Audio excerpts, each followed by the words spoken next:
They said the human body could only take so much pain before it forgets how to scream.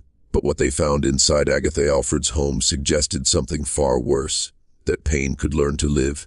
The year was 1872, and the town of Marion, Pennsylvania, was as quiet as the dead. Locals whispered about the strange woman who never left her house, who received no mail, who burned her own trash at midnight. And when the smoke rose, it carried the smell of something that didn't belong to wood or ash. Hello everyone, before we start, make sure to like and subscribe to the channel and leave a comment with where you're from and what time you're watching. That way YouTube will keep showing you stories just like this one. Agatha wasn't a recluse by choice. She was the last surviving member of the Alfred family, a name that once meant privilege, medicine, and innovation. Her grandfather was a respected surgeon, her father a physician to the rich. But by the time Agatha was born, something had already poisoned the bloodline. The Alfreds had begun to experiment on themselves, chasing a cure for a disease no one else could see. Neighbors told stories of cries echoing through the stone walls, of animals that went missing, of lamps that burned for days behind locked curtains. When a local boy disappeared in the spring of 1872, the sheriff finally entered that house. What they found was not just a crime scene. It was a laboratory of obsession, and at the center of it all, a woman who looked half human, half something else. The case files were sealed within days. The Alfred name was struck from medical registries, but one photograph survived. A portrait of Agatha in her final years, her face thin and stretched, her eyes almost black.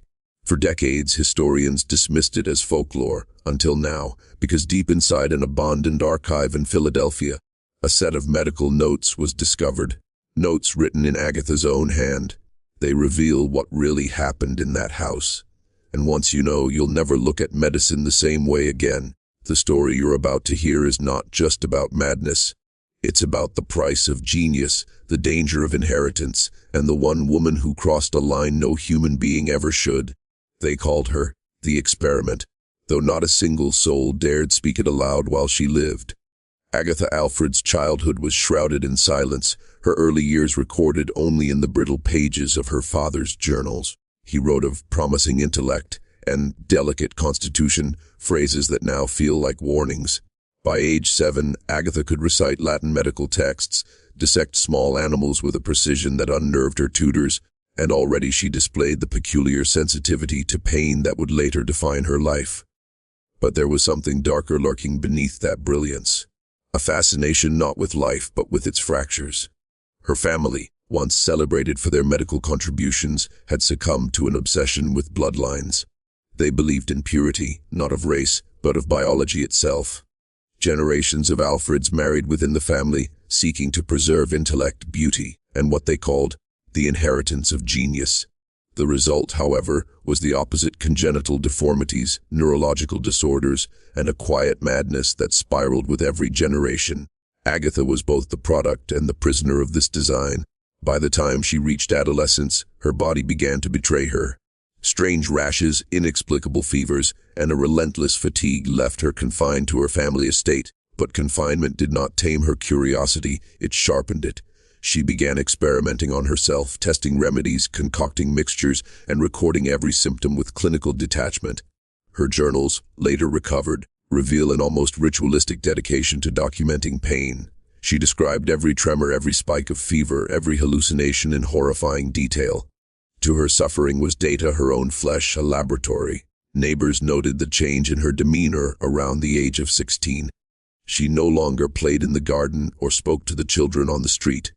Instead, she wandered the hallways alone, muttering chemical formulas, sketching human anatomy with obsessive precision. Some claimed they saw her handling small animals with a level of cruelty that made their skin crawl. And then, almost inevitably, her experiments turned inward. What she did to her own body, we can only imagine, but the records suggest a level of self-experimentation that blurred the line between science and sadism. Her family warned her, begged her to stop, but the obsession had taken root.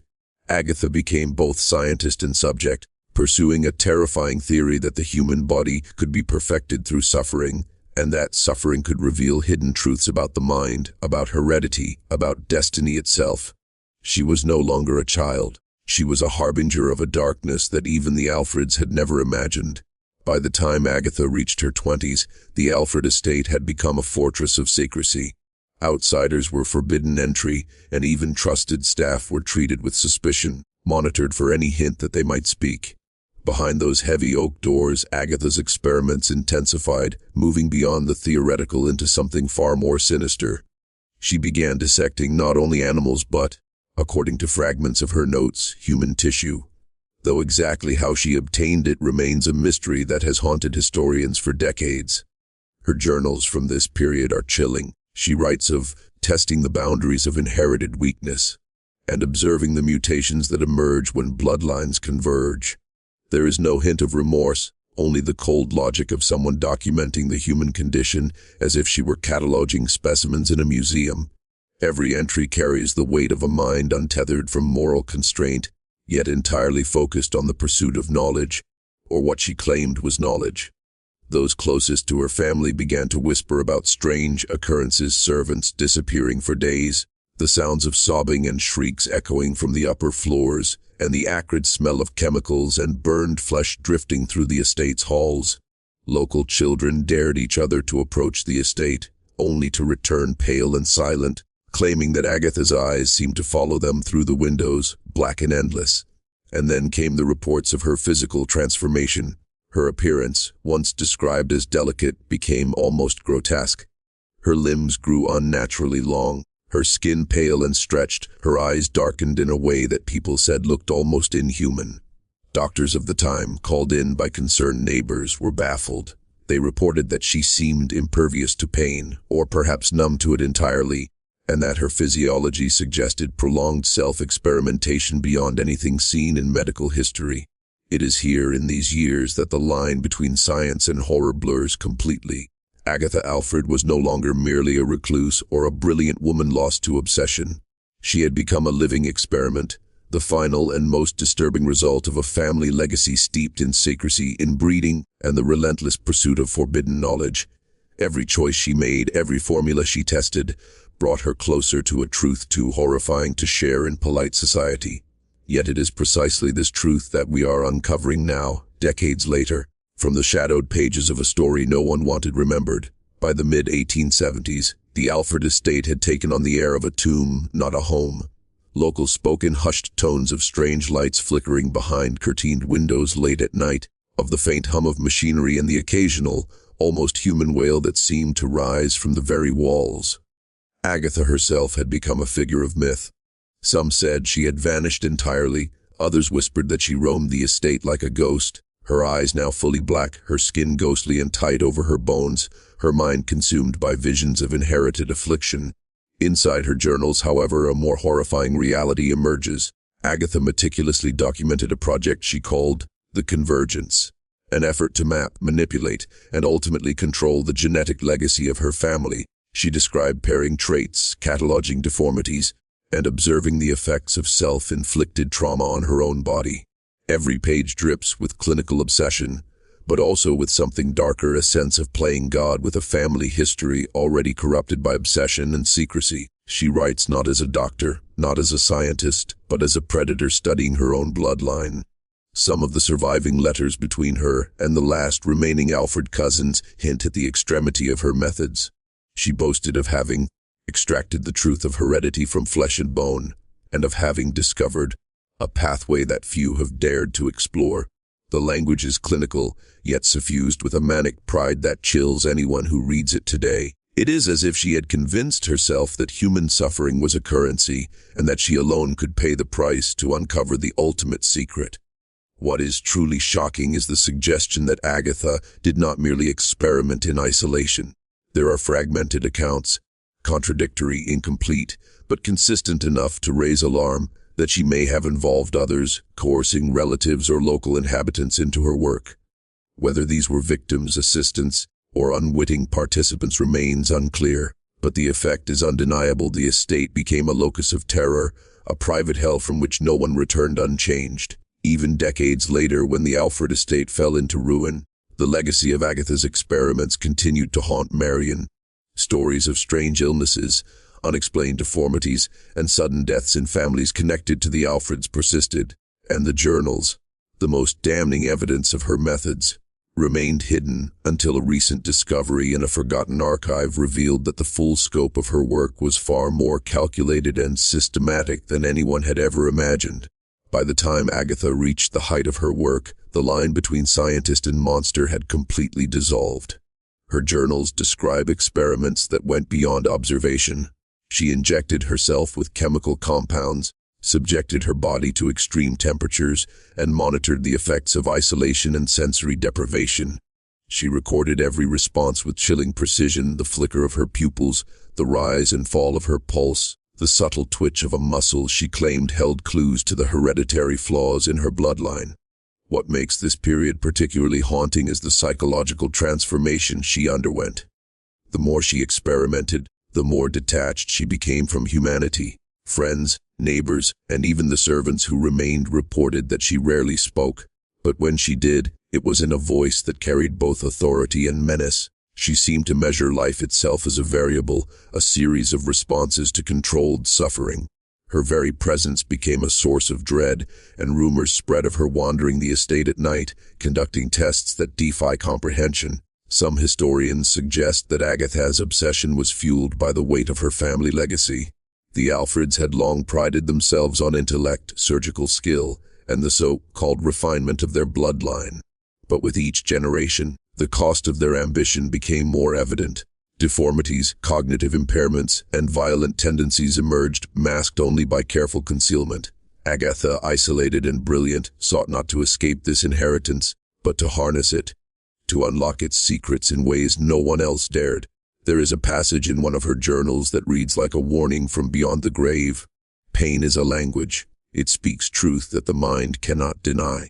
I am merely the interpreter. In this line, we see the full horror of her mind. She did not fear suffering. She welcomed it, invited it, and used it as both microscope and scalpel. Every cut, every injection, every self-imposed fever was part of a grim ritual aimed at revealing the hidden mechanics of human heredity. And yet, despite the horror, there is a tragic thread running through her story. Agatha was not purely cruel. Her work was motivated by curiosity, by a desire to understand herself and her lineage in a world that had long whispered of inherited doom. But that curiosity became an obsession, and obsession unchecked transformed her into something few could recognize as human. It is a reminder that genius, when tethered to isolation and obsession, can slip into darkness from which there is no return. By this point in Agatha Alfred's life, the estate had become almost entirely inaccessible, even to those who once called her family. Windows were blackened, gates reinforced, and the air itself seemed to carry a weight, a sense of anticipation and dread.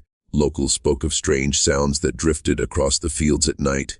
Whispers, low groans, and the occasional high-pitched scream. Some swore that the cries came from within the walls, others that they were conjured by the very presence of Agatha herself, whose obsession with heredity and suffering had made her a figure both feared and mythologized. It is in this section of her life that the true horror of her work begins to surface. Documents recovered decades later reveal that she was not content merely to study her own body. She had extended her experiments into a systematic observation of family and friends.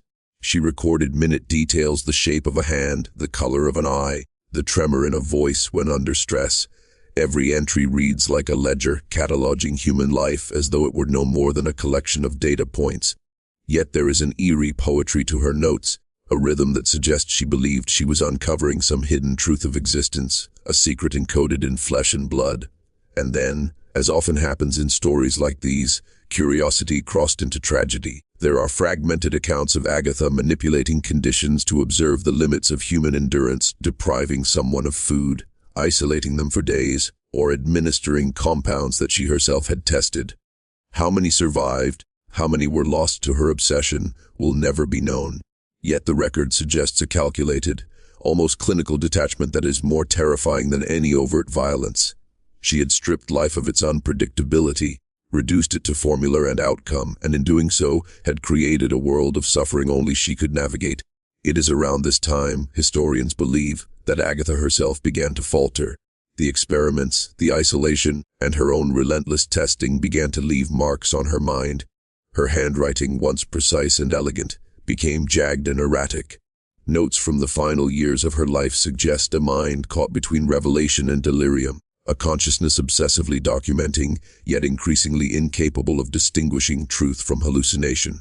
And yet, even as her sanity slipped, the shadow of her work persisted. The Alfred estate became a silent monument to obsession, a place where curiosity, ambition, and inherited pathology collided with consequences too horrific to fully record.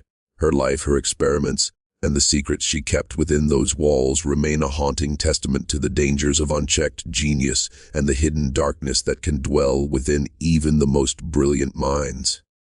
If you're still watching, you're already braver than most. Tell us in the comments, what would you have done if this was your bloodline?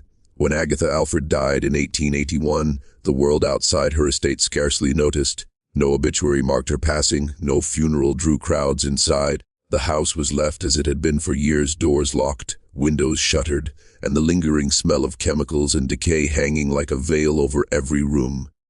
Her journals, now scattered and hidden, became the only witnesses to a life defined by obsession, pain, and an unyielding drive to understand the human body at its most fragile. The posthumous investigation revealed fragments of what she had wrought. Cabinets once filled with medical instruments were empty, save for a few jars containing malformed specimens preserved in alcohol. There were traces of chemical residues, odd mechanical devices whose purpose remains unknown, and countless notebooks, each more disturbing than the last. Historians who later examined these materials noted that Agatha had not merely recorded heredity or documented suffering, she had attempted to manipulate it, to bend her family's bloodline into an ideal she alone could envision. Her work has since been described as both horrifying and brilliant. Medical scholars debate the scientific value of her notes, acknowledging that while some of her observations were valid, they were inseparable from the cruelty and risk inherent in her methods. Agatha Alfred stands as a cautionary tale. The fine line between genius and monstrosity can blur when curiosity overrides empathy, when obsession replaces humanity, and when the pursuit of knowledge eclipses the moral frameworks meant to guide it. Today, the Alfred estate is nothing more than a ruin swallowed by ivy and time. Yet the story persists, whispered in historical texts, discussed in forums, and retold by those who feel the pull of hidden histories too dark to confront. Her life forces us to question what we value, what we are willing to endure for knowledge, and how far a mind can stray when untethered from human connection. Agatha Alfred's case is not just a chapter in medical history. It is a window into the dangers of isolation, the hazards of inherited obsession, and the human capacity to normalize the abnormal. The photographs, the journals, the remnants of her experiments, they all serve as reminders that some truths, buried for decades, are only truly understood when faced directly. And when we do face them, we realize that what is most disturbing is not merely what Agatha did, but what she represented, the extreme of human curiosity, when divorced from conscience.